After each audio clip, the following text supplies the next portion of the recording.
Hello guys, আসসালামু আলাইকুম।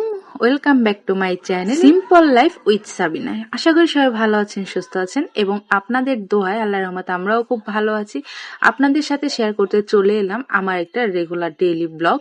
আজকের ব্লগে থাকছে রান্না বান্না, চক থেকে শাক তোলা, সম্পূর্ণ ভিডিও। ভালো মন্দ সবকিছু নিয়ে একটা মানুষের জীবন, কেউ কখনো পারফেক্ট হতে পারে না, আর মানুষ মাত্রই ভুল। তো আমার যদি এই ভিডিওর মধ্যে কোনো ভুল ভ্রান্তি কিছু হয়ে থাকে, সেইগুলো সম্পূর্ণ ক্ষমা দৃষ্টিতে দেখে। আসলে আমরা গ্রামের মানুষ, প্রতিদিন আমাদের রেগুলার লাইফে যেসব ঘটনাগুলো হয় সেগুলো আপনাদের সাথে শেয়ার। প্রতিদিনের কাজকর্ম, তো সাথে থাকেন, ভিডিওটি দেখতে থাকুন। সকালবেলায় খেতে ইচ্ছে করলো, অনেক দিন যাবত খেসারি শাক খাই না। আমাদের এলাকায় এটাকে খেসারি শাক বলে, আপনাদের কার এলাকায় কি বলে সেটা জানি না।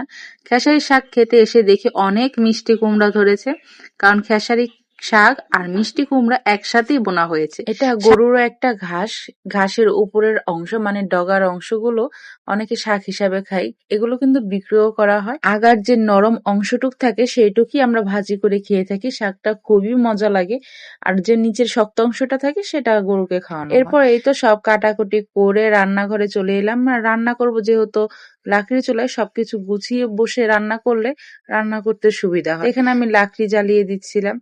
লাকড়িরও সংকট, গ্যাসেরও সংকট, বলেন তো কোন দিকে যাই। এদিকে লাকড়ি কিনতে গেলেও 450 টাকা মন। এক মন লাকড়িতে হয়তো বা এক সপ্তাহ যাবে না, কারণ অনেক বাড়িতে রান্না বান্না অনেকটা বেশি হয়।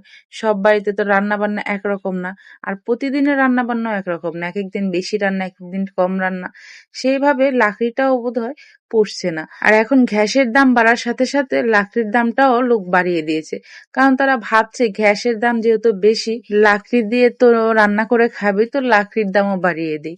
যে কথা মানুষের সেই কাজ। কিন্তু এখনো লাকড়ি কিনি নেই, টুকটাক যে লাকড়ি ছিল সেই দিয়ে রান্না করছি। আর তো গোবর আছেই, মানে যারা গরু পালে গ্রাম অঞ্চলের মানুষ, তাদের কিন্তু এই একটা দিকে খুবই উপকার, কারণ তারা গোবরের ঘষি বানায়। আমরা আঞ্চলিক ভাষায় এটাকে ঘষি বলে থাকি, কার এলাকায় কি বলে সেটা আমরা জানি না। যদি কেউ অন্য কিছু বলে থাকেন সেটা অবশ্যই কমেন্ট করে জানিয়ে দেবেন। তো সেইগুলো দিয়েই রান্না করে থাকি। গরু পেলে মানে গরু পালার কিন্তু অনেকটাই উপকার আছে, সব দিক দিয়ে উপকার। গরুর কোনো কিছুই ফেলা যায় না। তো যাই হোক, এখানে আমি কথা বলছিলাম আর মাছ ভাজাটাও কিন্তু আমার হয়ে গেছে, মানে কমপ্লিট করে নিচ্ছিলাম। কথাও বলছি আপনাদের সাথে, রান্নাটাও হয়ে যাচ্ছে।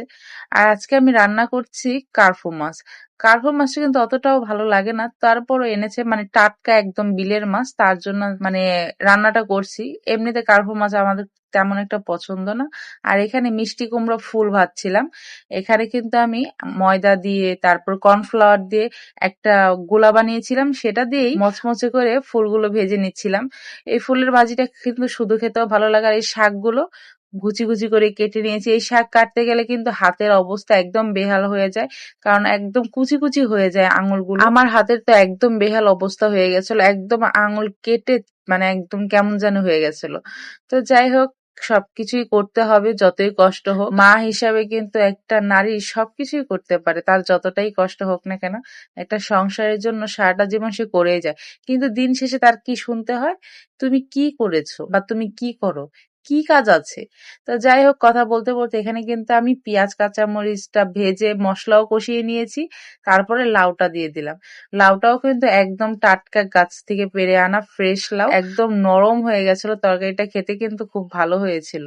তো এখানে আমার মেয়ে আবার আমার কোলে এসে বসে আছে। ছোট বাচ্চা থাকলে যা হয় আর কি, মানে রান্না করার ফাঁকে সে খেলাধুলাও করছে, খেলাধুলার ফাঁকে ফাঁকে আবার আমার কোলে এসেও বসছে। তো এইরকম টুকটাক ভিডিও পেতে অবশ্যই আমাদের চ্যানেলটি সাবস্ক্রাইব করে রাখবেন, আর ভালো লাগলে অবশ্যই লাইক কমেন্ট এন্ড শেয়ার করবেন।